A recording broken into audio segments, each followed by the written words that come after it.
गीता एक गरीब लड़की है। वह बिन माँ बाप की बेटी है, इसलिए उसके सास और उसका पति उसे ज्यादा कुछ नहीं कहता।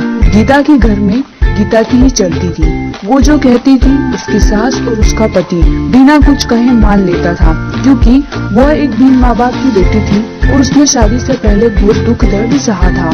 गीता घर का कोई काम नहीं करती थी। उसके घर का सारा काम उसका पति और उसकी सास करती थी और कुछ काम उसकी बेटी भी करती थी। गीता तो रोज अपना पर्स लेकर बाहर घूमने चली जाती थी। गीता को कोई कहता भी नहीं था कि वो इस तरह रोज बाहर न जाए या घर का काम करे। घर का काम उसका पति और उसकी सास कर लेती थी। लेकिन एक दिन उसके पति को उसकी सास ने कहा कि बेटा, गीता को ना रोको टोको, तो उसको समझाओ कि इस तरह रोज बाहर जाना सही नहीं होगा। हाँ, वो बाहर जा सकती है, पर वो अगर कभी कभार जाए तो ठीक है, लेकिन अगर वो इस तरह रोज बाहर जाएगी तो हमारे समाज के लोग क्या कहेंगे। ये सब सुन के गीता का पति बहुत परेशान रहने लगा। उसे समझ ही नहीं आता था कि वो करे तो क्या करे। अगर वो गीता को कुछ कहता था तो गीता नाराज हो जाती। उसे समझ ही नहीं आता कि वो करे तो क्या करे। वो गीता को कुछ ज्यादा बोल भी नहीं सकता था और वो न ही माँ की बात टाल सकता था। इसी तरह गीता कुछ न कुछ कहती रहती। घर में कुछ भी करना हो गीता की ही चलती थी। वो अपने पति और अपनी सासू को बहुत बातें सुनाती थी। अगर उनसे कोई काम ठीक से नहीं होता तो भी वे उन्हें डांट लगाती थी। फिर भी उसका पति और उसकी सास चुपचाप उसकी सारी बातें सुनते रहते थे, ये सोचकर कि कभी न कभी गीता को एहसास होगा कि वो जो व्यवहार करती है वो सही नहीं है। हम उसे लाड़ प्यार करते हैं, इसका मतलब ये नहीं कि वो हवा में उड़ने लगे। पर ये बात कभी उसके ससुर ने और उसके पति ने उसके मुंह पर नहीं कही।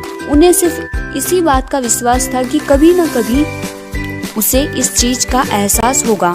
एक दिन ऐसे ही गीता अपनी सहेली रश्मि से मिलने जाती है। वो दोनों काफी दिनों के बाद मिलती है।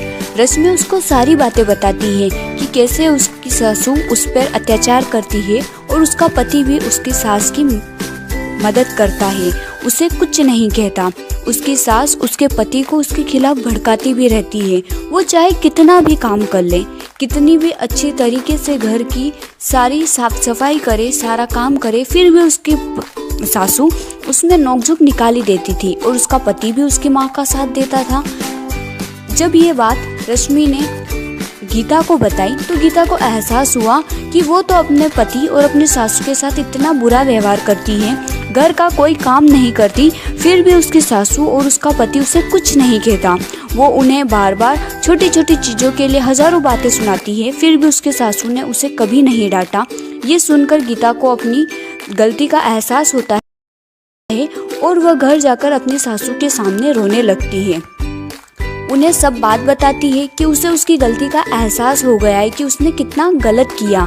तब उसकी सास उसे कहती है कि बेटा रो मत, हमें विश्वास था कि तुम्हें एक न एक दिन अपनी गलती का एहसास होगा और तुमने गलती चाहे कैसी भी की हो, लेकिन तुम्हें अपनी गलती का एहसास हो गया, बस यही बड़ी बात है।